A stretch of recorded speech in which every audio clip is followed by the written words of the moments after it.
Hey, predictions for 2023. My name is Martyn. I'm a startup developer, an engineer, and kind of doing my own thing right now. We're usually consulting and working with small companies. Just jump right into it. So prediction one, it's a 5-minute talk, so it's going to go kind of quick. I think we're going to have exponential AI growth in digital life will continue to grow exponentially.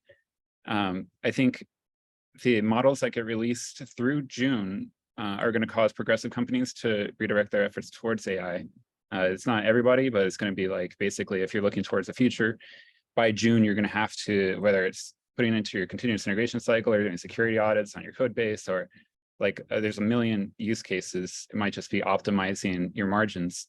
And I think June is when the beginning of AI summer actually starts. I think we're pre-summer right now. I think we're in the spring. And it's going to become very difficult to keep up with advances. Here's some of the advances that we've experienced in the last, it's not even 10 years. 2016 DC GAN paper came out. You can see that on limited data sets, it was able to sort of reconstruct, like pool towards a probability distribution that's like a real distribution and generate fake people.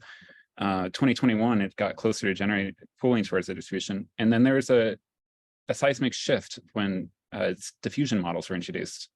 And then we got stable diffusion in 2022. This is an open source version. There's commercial offerings as well that are mirroring this kind of progress.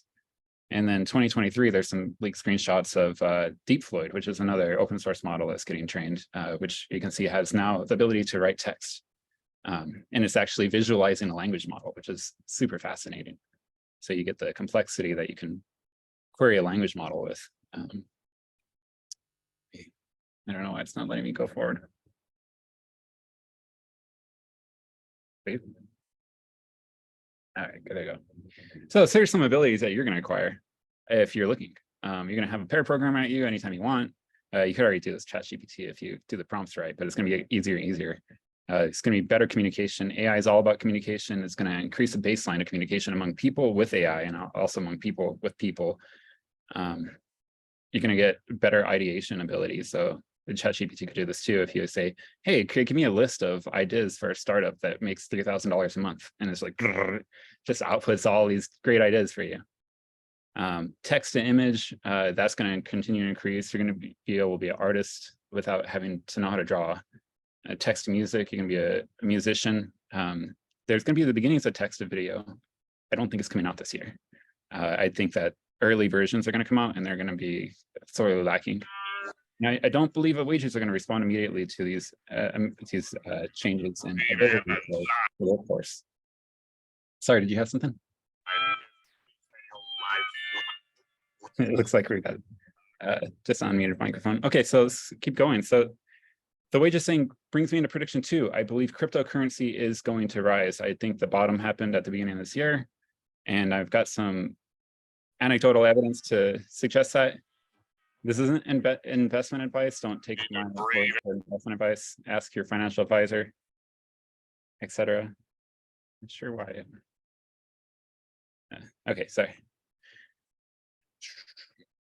So here's what I believe a bottom looks like. If you go into TradingView and you look for the DXY and you divide it by a cryptocurrency, in this case, I used Nano. The reason I use Nano is because there's no inflation on Nano. So it kind of normalizes what you're looking at so that the X and the Y don't depend on each other from an engineering perspective. The DXY is a basket of goods. So it basically measures a basket of the dollar in relation to other currencies. So it measures the strength of the dollar in relation to cryptocurrency, and it's normalized along the Nano vector here. And you can see in 2020, we had the big COVID issue and the big spike there. And then this last one was the FTX. They look kind of similar. COVID was obviously worse. We can look into more.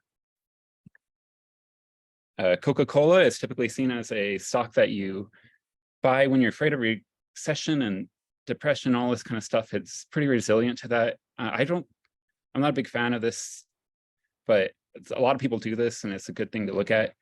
And you could see the same sort of thing happen. You've got the COVID spike, and then the recent FTX debacle. And then here's another one.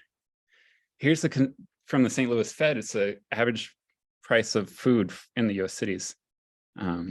And you can see it went through the exact same thing. And we normalize over a cryptocurrency, in this case, nano, because there's no inflation. And this gives us a clearer view on what happened. So if you look at here, if you would have bought in November 2021, if you would have bought eggs and then sold them now, Gabe, you would have been up 80x.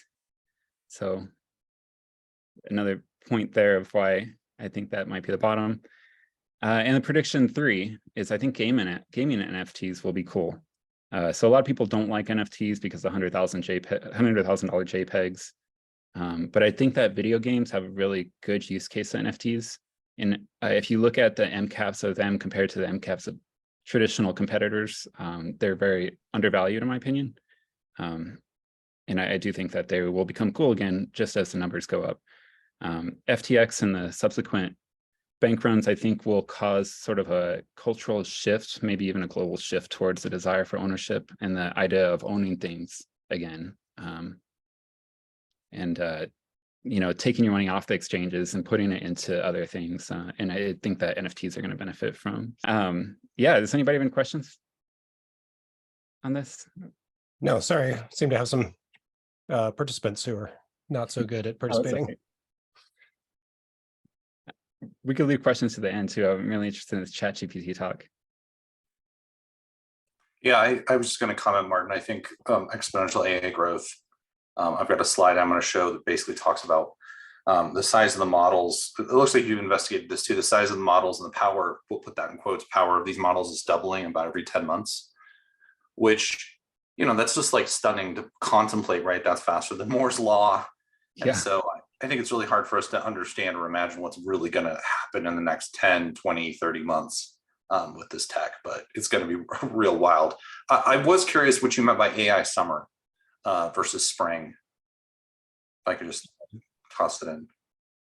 So I kind of view AI summer as like, as a researcher, it's like really hard to keep up with advancements. It's like there's new models coming out all the time and they're like infinite in depth. So it's impossible to comprehend. Right. And then companies that are paying attention have to shift their priorities massively towards working on AI. I think that's what Crypto Summer, there's so much money that's going to roll into it if that happens. Yeah. It's going to be bigger than the rise of the internet. I mean, it's going to be huge. I think so. Awesome. Further questions?